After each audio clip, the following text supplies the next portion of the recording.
ছিল, এক মুষ্টির কম কোনো দাড়ি কোনো সাহাবী তাবেঈন রাখেননি, কাজে বড় দাড়ি রাখার চেষ্টা করবেন। আমি নামাজ পড়ি, রোজা রাখি, হুকুম মানাচ্ছে। বর্তমান সময় আমার একটা আশা রয়েছে, সেটা এখনো পূরণ হয়নি, যার কারণে আমার মনে হয় যতদিন আমার আশা পূরণ না হবে ততদিন আমি তার হুকুম পালন করব না। এই চিন্তাতে কতটুকু যুক্তিসঙ্গত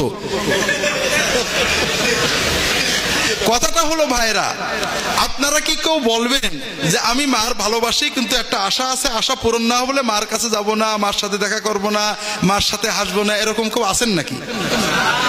আল্লাহর সাথে সম্পর্ক হলো মায়ের সাথে সম্পর্ক হচ্ছে প্রিয়, এটা আমার মনের শান্তি।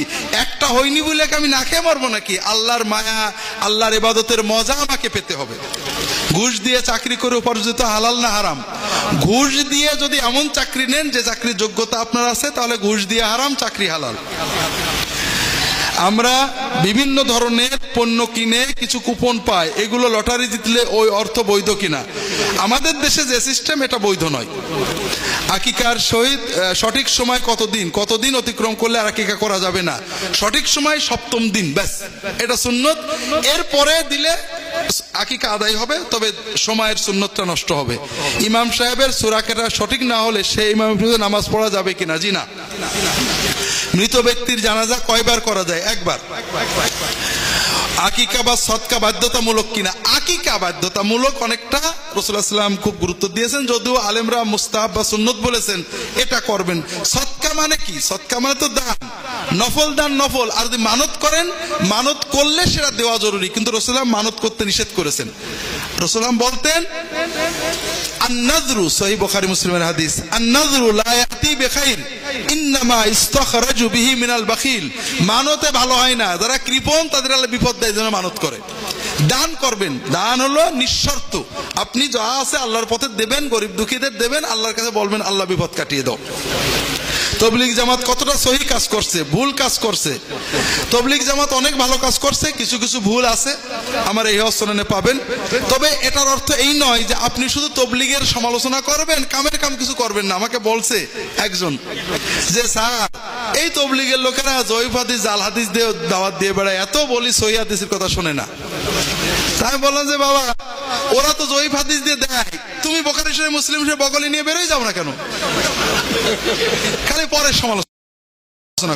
ইসলাম ধর্মে ঘুষ দেয় না, ঘুষ দিয়ে বাধ্য হলে কি করবেন? বাধ্য, আল্লাহর দিন সহজ, যদি বাধ্য হন আপনি দেবেন, মাহুজুর বলবেন আল্লাহ বাধ্য হয়ে দিয়েছে, আপনি কতটুকু বাধ্য আল্লাহ জানেন। গতানুগতিক তাফসিরুল কোরআন মাহফিলে বক্তাগণ মিটায়ে টাকা নেয়, ইসলামের দৃষ্টির ব্যাখ্যা কি?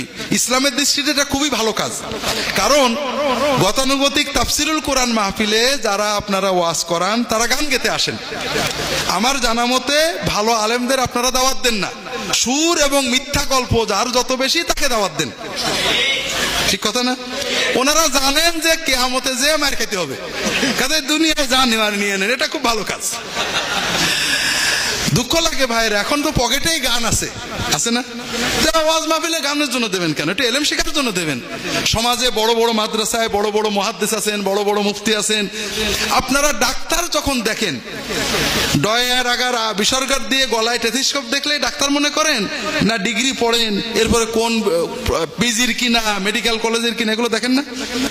দেখুন, আলেমের কাছে দিন শেখার জন্য তার আগে ডিগ্রি দেখবেন, যে এরপরে দেখবেন কোন প্রতিষ্ঠানে চাকরি করে। অনেকে আছে আল্লামা, আল্লাহ হজরত, কোথাও কাম করে না, তার মানে কোনো এলেম নেই। কোনো আলেম বসে থাকে না, কোনো না কোনো এলমি প্রতিষ্ঠানে যে কর্ম করে না, বুঝতে হবে সে আলেম না। কথা বোঝেননি?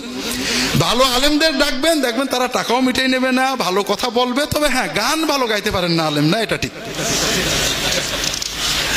ইসলামের ভিতরে একাধিক দল কেন? আমরা সবাই তো আল্লাহরই ইবাদত করে, তাহলে এত দ্বন্দ্ব মতবিরোধ কেন?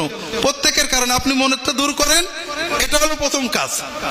মতবিরোধ শয়তান চায়, আর আল্লাহ দলাদলি করতে নিষেধ করেছেন। তা আমরা যখন আমাদের মতবিরোধের বড় কারণটা বলি, তাহলে ভাইরা, সেটা হলো আমাদের মডেল আর এখন আল্লাহ এবং রাসূল। আমাদের কালেমা লা ইলাহা ইল্লাল্লাহ মুহাম্মাদুর রাসূলুল্লাহ না। যদি হতো তাহলে মতভেদ হতো না। আমরা আল্লাহ এবং তার নবী দিয়ে মাপতাম। যে লোকটা নবীর কিছু কাজ করে, আল্লাহর কিছু কাজ করে, সে আমার ভাই। কিন্তু এখন আমরা আমাদের কেউ মাযহাব দিয়ে, কেউ আলে হাদিস দিয়ে, কেউ পীর সাহেব দিয়ে, কেউ তবলিগ দিয়ে, কেউ জামাত ইসলাম দিয়ে মাপি। ও অনেক ভালো কাজ করে, কিন্তু যেহেতু এই মানে পড়ে না, ও ভালো না।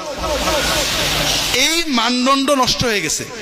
আমাদের ভালোবাসার মহব্বতের মানদণ্ড লা ইলাহা ইল্লাল্লাহ মুহাম্মদ রাসূলুল্লাহ করেন, যে যতক্ষণ ওর ভিতরে লা ইলাহা ইল্লাল্লাহ মুহাম্মদ রাসূলুল্লাহ আছে ও আমার ভাই।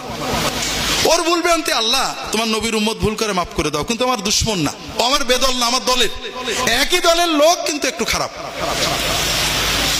জাকির নায়েক সম্পর্কে সঠিক তথ্য দিন, তিনি কি সঠিক না বেঠিক? আমাদের ধারণা হলো সঠিক মানে পয়গম্বর আর বেঠিক মানে ইবলিস, এই তো, এটাই হলো ভুল। কেউ 100% সঠিক বা বেঠিক নয়। ডাক্তার জাকির নায়েক দিনের ভালো দায়ী, আমরা তাকে মহব্বত করি। তিনি বিভিন্ন ধর্মের তুলনায় খুব ভালো কথা বলেন, সহি কথা বলেন, দিনের আম কথা তাওহীদ সুন্নতে ভালো কথা বলেন। তবে তিনি ফিকহের আলোচনা না করলে ভালো করতেন। তিনি এই যে ফিকহি মাসলা, উনি শাফিঈ মাযহাবের মানুষ, ওনার বাপ দাদা 14 গোষ্ঠী শাফিঈ। উনি মসলার কথা এবং সৌদি আলেমদের অনুসরণ করেন, তারা হাম্বলি। এতে মসলা বলেন যখন উনি উনার কায়দায় বলেন, আমাদের দেশের সাথে মেলে না, কিন্তু উনার তাওহীদ সুন্নত দিনের আল্লাহর হক বান্দার হক বিভিন্ন ধর্মের তুলনামূলক কথাগুলো ভালো। আর ফিকহি মসলায় যেগুলো বলেন আমরা অনেক কিছুর সাথেই একমত না, আমরা মনে করি উনার মসলাটা ভুল, কিন্তু উনার ফিকহি দু একটা মসলায় মতবিরোধের কারণে উনার এই হাজার হাজার নেক আমল বাতিল হয় না। আমরা এখন আমাদের তো বলেছি, আমাদের মানদণ্ড তো আল্লাহ আল্লাহ রসুল না, আমাদের মানদণ্ড আমাদের মাযহাব। উনি যেহেতু আমাদের মাযহাবের বাইরে বলেন, কেন উনি ভালো না? এই মানদণ্ড নিয়ে আল্লাহর কাছে কি হবে আমার বড় কষ্ট লাগে। দ্বিতীয় কথা হলো, আমরা যে জাকির নায়েকের বিরুদ্ধে বলি, মাশাআল্লাহ তাবারাকাল্লাহ, আমাদের বড় বড় হাস্তি আল্লামা উলামায়ে কেরাম জাকির নায়েকের বিরুদ্ধে হাই ফাই মাহফিল করেন, বিশাল বিশাল 6 ঘন্টা মাহফিল ওয়াজ হয় শুধু জাকির নায়েকের আহলে হাদিসের বিরুদ্ধে। কিন্তু সেখানে নাস্তিকতার বিরুদ্ধে, ধর্মান্তরের বিরুদ্ধে, শিরিকের বিরুদ্ধে, কবর পূজার বিরুদ্ধে, সুদ ঘুষের বিরুদ্ধে একটাও কথা হয় না। মাহফিলটা কেমন হলো? খুবই ভালো। তো এই যে উলামায়ে কেরাম জাকির নায়েকের বিরুদ্ধে বলছেন, আলহামদুলিল্লাহ, এতে আল্লাহ তাআলা কতটুকু খুশি আমি জানি না, শয়তান কতটুকু খুশি তাও জানি না। তবে আমরা ময়দানে কাজ করে দেখেছি, খ্রিস্টান ধর্ম যারা প্রচার করেন হুজুররা জাকির নায়েকের বিরুদ্ধে বলাতে তারা মহা খুশি, কারণ জাকির নায়েকের লেকচার যারা শোনে তারা আর খ্রিস্টান হয় না। এই জন্য তারা বলে, দেখো না জাকির নায়েক মিছে কথা কয়, হুজুররা বলেছে।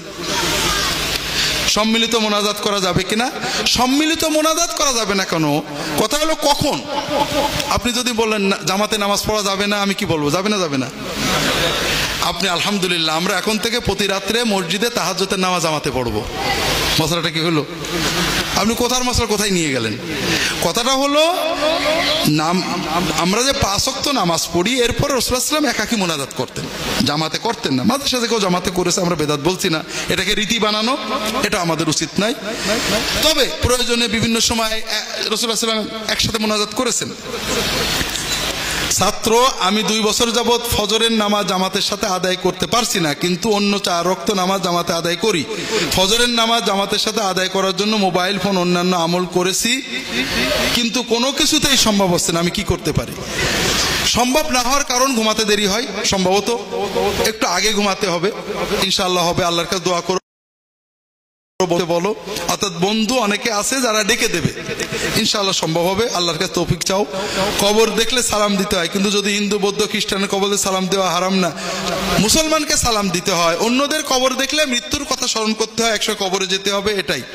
যারা কবরে ভক্তি করে তাদের জানা, কবরে সেজদা বা ভক্তি করে, কবরে সিজদাকারী মুশরিক, তার কোনো, তিনি মুসলমান নন। আজকাল যুগে মুসলমানের ঘরের মেয়েরা হয়েও তারা বিদ্রোহী কালচার মেনে নিচ্ছে, বিদেশি কালচার, তাদের পোশাক ব্যবহার ইসলামিক নেই। এই অবস্থায় ডিজিটাল যুগে আমরা কি করতে পারি? খুব সহজ কথা, মুসলমান মেয়েরা খারাপ না, আপনারা তাদের কাছে দিন পৌঁছাতে পারেননি। ফাসেক ফাজের পাপীরা তাদের কাছে পাপটা পৌঁছে দিয়েছে, তারা না বুঝেই এর পিছনে চলে গেছে। প্রথমে পিতামাতার দায়িত্ব সন্তানদেরকে ইসলামী ধারায় পালন করা, সমাজের মানুষের দায়িত্ব তাদের কাছে দ্বীনের দাওয়াত পৌঁছানো, তারা ভালো হবেন, কিছু মানুষ খারাপ থাকবে।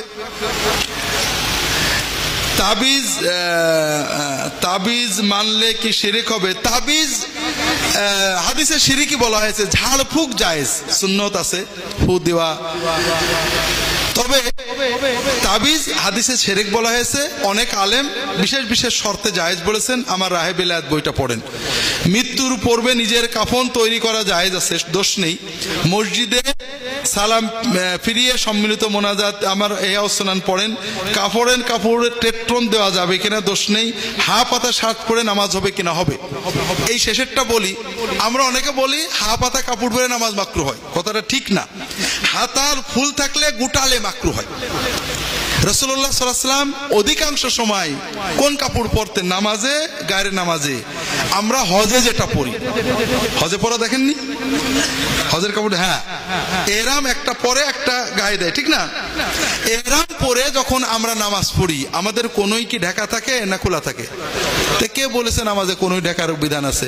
না, আপনি চাদর পরে গেঞ্জি গায়ে অর্থাৎ কাঁধ ঢাকা এটা জরুরি। কাঁধ খোলা রাখলে নামাজ মাকরু হবে। কিন্তু কাঁধ ঢেকেছেন চাদর দিয়ে গেঞ্জি দিয়ে ভালো করে এহরামের দিয়ে কোনোই খোলা থাকলে নামাজের কোনো ক্ষতি হবে না। তবে আমার হাতা বড় আছে গোটালে এমন কোনোই না, একটু গোটালেও হাদিসে নিষেধ আছে, এটা নামাজের আদবের খেলাফ। এগুলো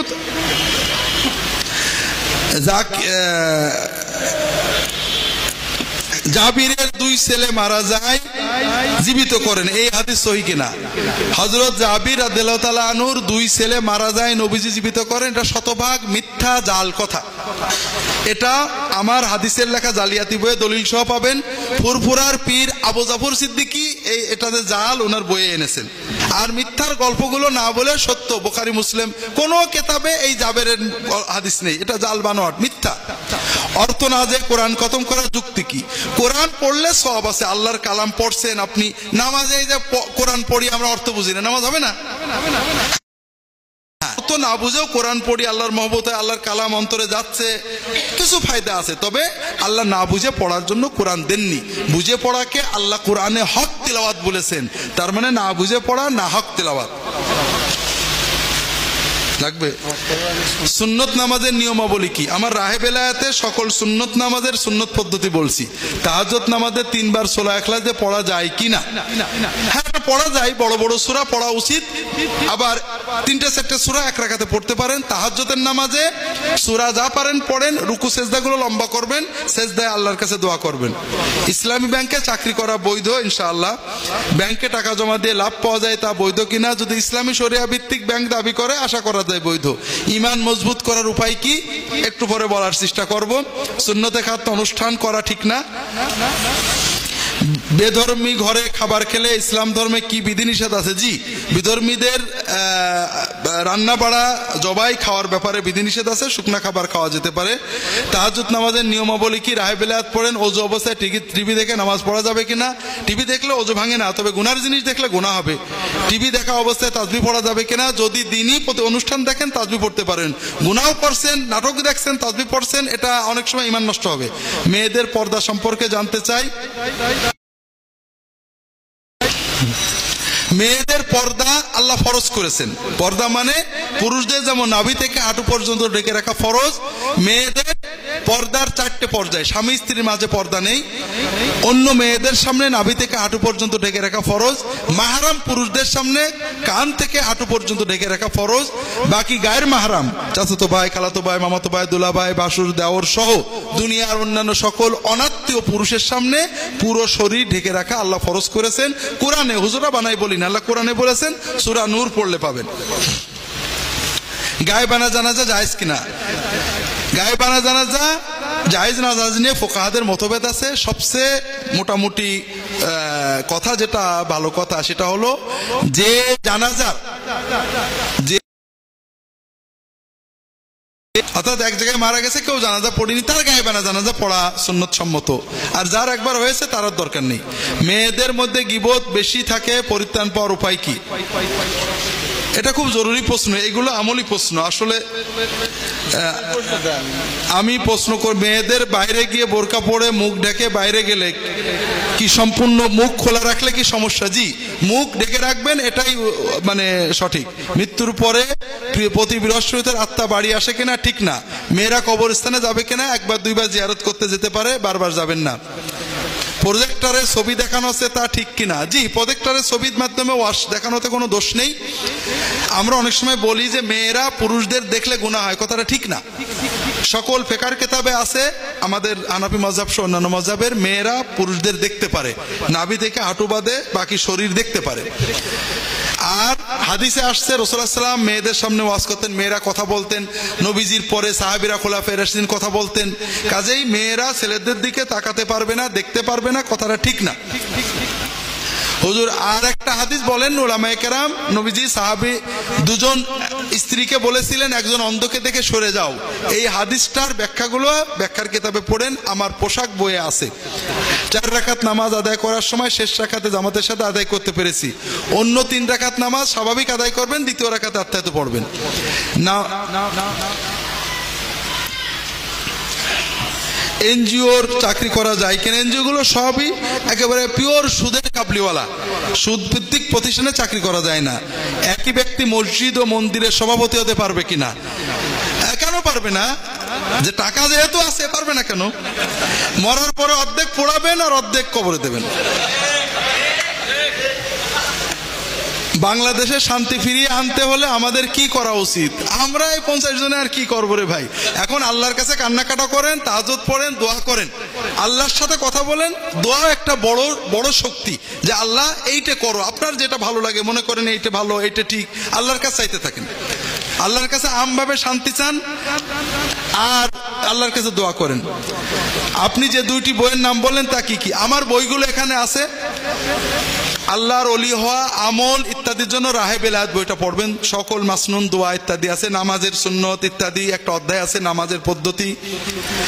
আর ইহয়াউস সুনান হলো সুন্নত বেদাত বোঝার জন্য।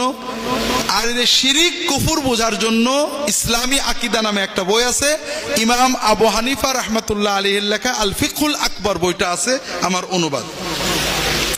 মসজিদে বা মাজারে কোনো কিছুর জন্য মানত করা, এটা হলে আমি জিনিসটা দেব, কি করা যায়? মাজারে মানত করা শিরক। মানত হবে আল্লাহর জন্য। মানত কার জন্য? মানত কার জন্য? আল্লাহকে খুশি করতো। মাজারে মানত করলে শিরিক হয়, কারণ আল্লাহ তো মসজিদে দিলে দেখতো, আপনি মাজারে নিয়ে গেলেন কেন? আপনি সচেতন মানুষ, আপনি জানেন মসজিদে দিলে আল্লাহ দেখবে, আর মাজারে দিলে আল্লাহও দেখবে, হুজুরও দেখবে, আল্লাহও খুশি, বাবাও খুশি। এক ঢিলে, হ্যাঁ, আর এক ঢিলে 2 পাখির নাম কি? শিরক। মানে আপনি শরিক করলেন, একই সাথে 2 বউ, বউয়ে শরিক হয়ে গেল, একই সাথে 2 স্বামী, স্বামীতে শরিক হয়ে গেল, আর একই সাথে 2 মাবুদ, মাবুদে শরিক হয়ে গেল। খবরদার, কোনো মাজারে মানত করলে মসজিদে দিয়ে দেবেন। স্বামীর জন্য স্ত্রীর দোয়া কবুল হবে কিনা? জি, হবে ইনশাআল্লাহ। 7 জনের জন্য একটা গরু আকিকা দেওয়া যায় কিনা? আকিকার ব্যাপারে হাদিসে মূলত ছাগল দিতে বলা হয়েছে, গরুর ভাগ হওয়ার কথা নেই। তবে আলেমেরা জায়েজ বলেছেন, কেউ সুন্নতে পাওয়া যায় না। তবলিগ জামাতের উৎপত্তি কোথায়? রাসূল পাক সাল্লাল্লাহু আলাইহি ওয়াসাল্লাম তবলিগে চিল্লায় যেতেন কিনা? তবলিগ দিনের প্রচারের জন্য ভালো, এটা একটা শিক্ষা প্রতিষ্ঠান। সিলেবাস নিয়ে ঝগড়া করে লাভ নেই। তবে তবলিগের ভিতরে অনেক কিছু সুন্নাতের খেলাপ আছে, কিছু জাল জয়ীফ হাদিসের প্রচলন আছে, কিছু বিষয়ে তারা ভুল করেন। এগুলো আলেমুল আমাদের পরামর্শ দেবেন, যদি সংশোধন করেন আলহামদুলিল্লাহ। যেমন একটা সিলেবাস, একটা মাদ্রাসার সিলেবাসের ভুল আলোচনা করেন, কিন্তু মাদ্রাসার সিলেবাসে গলত আছে বলে মাদ্রাসা বন্ধ করেন না। তারা যদি না সারে আপনি আরেকটা মাদ্রাসা করেন। কথা কি বুঝতে পেরেছেন? স্বামীর পায়ের নিচে স্ত্রীর বেহেশত, এটা জাল কথা। মায়ের পায়ের নিচে সন্তানের বেহেশত, এটা ঠিক কথা। ইসলাম ধর্ম ত্যাগ করলে সেই মুসলমানের শাস্তি কি? ইসলাম ধর্ম ত্যাগ করলে সেই মুসলমানের যদি বুঝে শুনে তাকে দাওয়াত দিতে হবে, না হলে ইসলামী রাষ্ট্রীয় বিচার থাকলে তার মৃত্যুদণ্ড হবে। অনেকে ও সময় খ্রিস্টানরা বলে তোমাদের ধর্ম খুব কঠিন, মৃত্যুদণ্ড। আর বাইবেলে আছে, কেউ যদি বাইবেলের ধর্ম ত্যাগ করে না, যদি একটা গুনাহ করে তাকে আগুনে পোড়াই মারতে হবে। কি করতে হবে? তওবা করার সুযোগ নেই। রাসূল সাল্লাল্লাহু আলাইহি ওয়াসাল্লামের বিরুদ্ধে কটাক্ষ করলে আমাদের কি করা উচিত? আমাদের প্রতিবাদ জানানো উচিত, দাওয়াত দেওয়া উচিত, অবশ্যই শরিয়াসম্মতভাবে। লালন শাহের মাজারে যাওয়া কি যাবে? লালন শাহের মাজারে গেলে আপনি যাওয়ার সঙ্গে সঙ্গেই বেঈমান হয়ে যাবেন। কারণ যেখানে শিরিক কুফর হয় সেখানে যাওয়া মানে শিরিক কুফরের দল ভারী করা, কোনো কারণেই যাওয়া যাবে না। সবচেয়ে বড় কথা ভাইরা, বড় আফসোস লাগে, মাকে রেখে এই খালার বাড়ি ওই মা ওই বাড়ি বেড়াচ্ছেন, মা ঘরে বসে আছে, এর চেয়ে পাগল কেউ আছে? আপনার মালিক আপনাকে ভালোবাসেন, মায়ের চেয়েও কোটি গুণ বেশি ভালোবাসেন।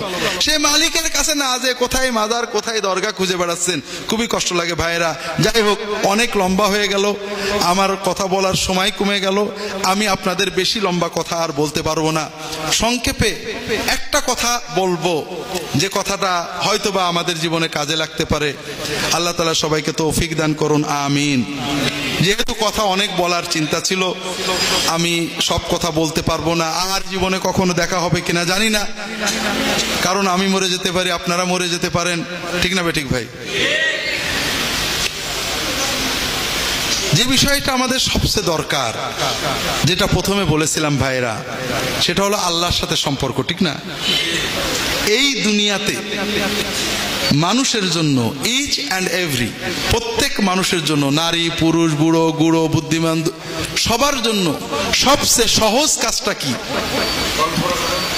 আমার প্রশ্নটা কি বুঝেছেন? দুনিয়াতে মানুষের জন্য সবচেয়ে সহজ কাজ কি?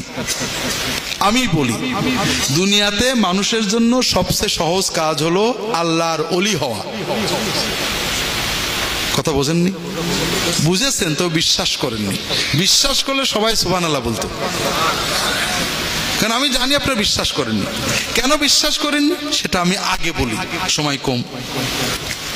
আসলে উলামায়ে কেরাম যদি এখানে থাকেন একটু লক্ষ্য করবেন, এই যে আমরা মুসলিম উম্মার অনেক কথা বলছি, ঝগড়া ঝাঁটি গোলমাল শিরিক কুফুর, এর কারণ হলো আমরা যারা আপনারা আলেম উলামা, তারা দ্বীনের দাওয়াতটার মূল ভিত্তি আমরা নষ্ট করেছি। আমরা দাওয়াত দিই গল্প দিয়ে। কি দিয়ে? গল্প কোরআনের গল্প না, হাদিসের গল্প না, সাহাবীদের গল্প না। কাদের গল্প? পরবর্তী জামানার বুজুর্গদের অলৌকিক গল্প, ঠিক না? আপনি বলেন তো, আমরা 10 জন সাহাবীর নাম মুখস্থ আছে, কতজন আছি আমরা? কিন্তু 10 জন ওলি আল্লাহর নাম বলতে পারে, আছে? কারণ কি? আমরা ওয়াইজরা, উলামায়ে কেরাম, ইমামরা রাত দিন যত ওয়াজ নসিহত করি বুজুর্গদের গল্প দিয়ে, ঠিক না? ঠিক না বেঠিক? কিন্তু ভাইরা, বুজুর্গদের গল্প আমাদের এই সকল সমস্যার মূল। আমি বুজুর্গদের বিরুদ্ধে বলছি না, বুজুর্গদের নামে গল্প বলার বিরুদ্ধে বলছি। কারণ কি? ভালো করে বোঝেন। প্রথম কারণ হলো যে বুজুর্গদের নামে যে গল্পগুলো বলি, এর কোনো সনদ নেই। এগুলো মিথ্যা, জাল, প্রতারণা, শয়তানের বানানো না মানুষের বানানো, তাও বলা যায় না। কোথা থেকে এসেছে, কে বলেছে, জানা যায় না। আর কোরআনে এবং হাদিসে সাহাবীদের যে কথাগুলো আছে, এগুলোর সব সনদ আছে, এগুলো সত্য মিথ্যা যাচাই করা যায়। কথা কি বুঝতে পেরেছেন? 2 নম্বর কথা হলো, আল্লাহ তাআলা কোরআন কারীমে রাসূলুল্লাহ সাল্লাল্লাহু আলাইহি ওয়াসাল্লামকে আমাদের মডেল বানিয়েছেন, ঠিক না? আর রাসূলুল্লাহ সাল্লাল্লাহু আলাইহি ওয়াসাল্লামের পরে সাহাবীদের মডেল বানিয়েছেন। তারা আমাদের মডেল, তাদের অনুসরণ অনুকরণের মাধ্যমে আল্লাহ পাওয়া যাবে। পরবর্তী কোন বুজুর্গ আমাদের মডেল না, তারা আল্লাহর মাহবুব বান্দা, আমরা তাদের মহব্বত করব, ভক্তি করব, শ্রদ্ধা করব, ভালোবাসবো, দোয়া করব, কিন্তু তারা মডেল না। তাদের ভিতরে সুন্নতের ব্যতিক্রম আছে, সুন্নতের পক্ষে আছে। কথাটা কি বুঝতে পেরেছেন? চতুর্থ হলো, এই যে বুজুর্গদের নামে ওয়াজ গল্পগুলো বলি, এগুলো আমাদের ইসলাম সম্পর্কে ভুল ধারণা দেয়। আমরা চমক দিতে চাই, কারামতের চমক, উদ্ভট চমক। 2টো চমকের গল্প বলে আপনাদের বলি। ওয়াইস কারনী রাহমাতুল্লাহ আলাইহি, তার গল্প জানেন না? তিনি কি করছিলেন? তিনি এই গল্প জানে না কেউ? আছেন নাকি? তিনি হলেন আশেকে রাসূলের মডেল। সত্যিকারের আশেক হতে হলে কি করতে হয়? দাঁত ভাঙতে হবে। সাহাবীরা কি দাঁত ভাঙছিলেন? তার মানে সাহাবীরা পুরনো আশেক ছিলেন না, ঠিক না? এবার আমরা এই গল্পটাকে একটু যাচাই করি।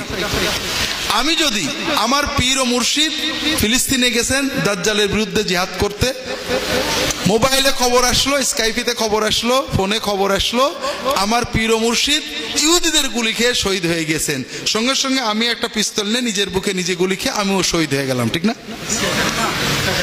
আমার পীর ও মুর্শিদ যে জান্নাতে যাবেন, আমিও সেই জান্নাতে যাব, ঠিক না? কোথায় যাব?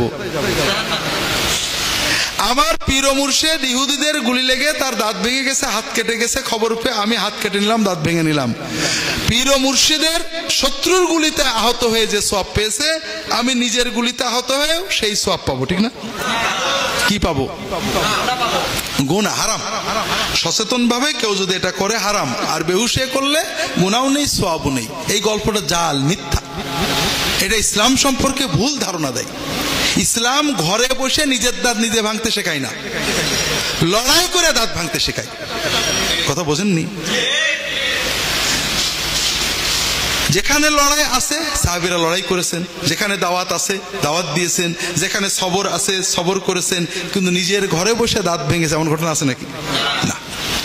আরেকটা ঘটনা শোনেন, ইব্রাহিম ইবনে আদহামের গল্প জানেন না এমন কেউ নেই, ঠিক আছে না?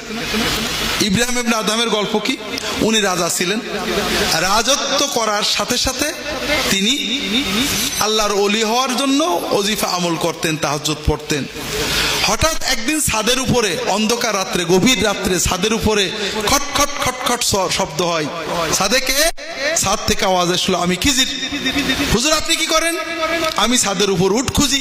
হুজুর আপনি কি পাগল? ছাদের উপরে উঠ থাকে নাকি? তুমি কি পাগল? রাজপ্রাসাদে শুয়ে আল্লাহ পাওয়া যায় নাকি? তা তো কথা ঠিক। উনি রাজত্ব ছেড়ে দিয়ে জঙ্গলে যেয়ে আল্লাহর ওলি হয়ে গেলেন। এই গল্প শোনেননি? শুনেছেন। এটা ইসলাম? এটা ইসলামে রিপ্রেজেন্ট করে? ইসলাম জঙ্গলে যাওয়া শেখায়? ইসলাম জঙ্গলে যে ওলি হওয়া শেখায় না। ইসলাম শেখায় বাড়ি থাকবে, বউয়ের গাল শুনবে, বউয়ের রাগ হজম করবে, বাচ্চার কোনো কষ্ট করবে, লাঙল চষবে, মাঠে যাবে, চাষ করবে, রিক্সা চালাবে, মানুষের ভালো কথা বলবে, মানুষের গাল শুনে সবর করবে। এইভাবে নিজেকে নিয়ন্ত্রণ করে আল্লাহর ওলি হবে। আর এই যে কথা যে রাজার প্রাসাদে রাজবাড়িতে থেকে আলী হওয়া যায় না, এটা ইসলামের সাথে সম্পূর্ণ সাংঘর্ষিক কথা। সবচেয়ে বড় পীর কে? বড় পীর কে? হ্যাঁ, মাশাআল্লাহ মাশাআল্লাহ। পীর মানে মুর্শিদ, হাদি, মানবতার শ্রেষ্ঠ হাদি মুর্শিদ মুহাম্মদ সাল্লাল্লাহু আলাইহি ওয়াসাল্লাম। আর নবীর পরে বড় পীর, বড় হাদি, বড় ওলি সাহাবে কেরাম, বিশেষ করে খুলাফায়ে রাশেদিন, ঠিক না? সেই বড় ওলি যারা ছিলেন তারা কি রাজবাড়িতে রাজপ্রাসাদ থেকে ছিলেন না জঙ্গলে থেকে? খুব ভালো করে বুঝুন। সারা রাত তাহাজ্জুদ পড়ে সারাদিন রোজা রেখে যে সওয়াব হবে, একটা মাজলুমকে জুলুম থেকে বাঁচায়ে, একটা বেদনার্তকে তার চোখের ব্যথা মুছিয়ে দিয়ে, মনের কষ্ট দূর করে, একজন অসহায়কে সাহায্য করে, একজন বিনা চিকিৎসায় মারা যাচ্ছিল তার চিকিৎসার ব্যবস্থা করলে, সারা রাত তাহাজ্জুদ পড়া, সারাদিন নফল রোজা থাকার চেয়ে বেশি সওয়াব হবে।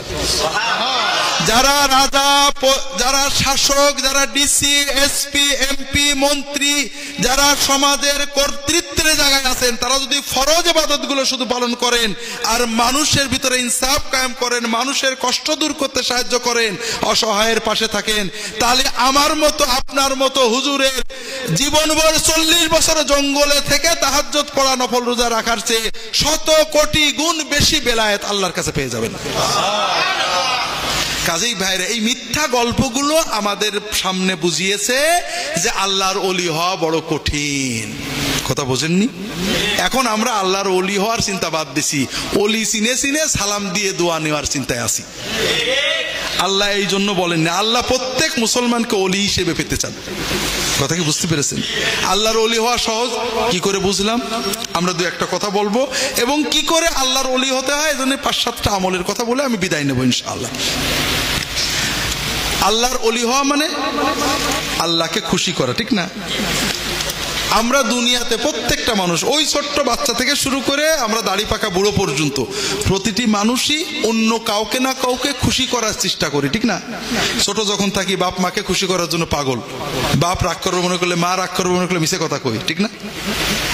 একটু বড় হয়ে বন্ধু বান্ধবীদের, আর একটু বড় হয়ে স্যারেদের, বসেদের, বউকে, স্বামীকে, নেতাকে, বিভিন্ন ভাবে আমরা সবসময় কোনো না কোনো মানুষকে খুশি করার জন্য চেষ্টা করি, ঠিক আছে না? আচ্ছা বলেন তো, এই যে আমাদের আজীবনের অভিজ্ঞতার আলোকে মানুষকে খুশি করা সহজ না কঠিন? হ্যাঁ, সহজ না কঠিন? কঠিন ভাইরা, মানুষকে খুশি করা খুব কঠিন। মানুষ সহজে খুশি হতে চায় না। কথা বুঝতে পারছেন না? আর আল্লাহকে খুশি করা সহজ না কঠিন? আল্লাহকে খুশি করা সহজ। আচ্ছা, দুনিয়ায় মানুষের ভিতরে কাকে খুশি করা সবচেয়ে সহজ? দুনিয়ায় মানুষের ভিতরে মাকে, কারণ মা সবচেয়ে ভালোবাসে, ঠিক না? আর আল্লাহ তাআলা তার বান্দাকে মায়ের চেয়েও 100 কোটি গুণ বেশি ভালোবাসেন। কাজেই আল্লাহকে খুশি করা সবচেয়ে, আল্লাহ নিজে বলেছেন, ইদা তাকাররাবা ইলাইয়া আবদি শিবরান তাকাররাবতু ইলাইহি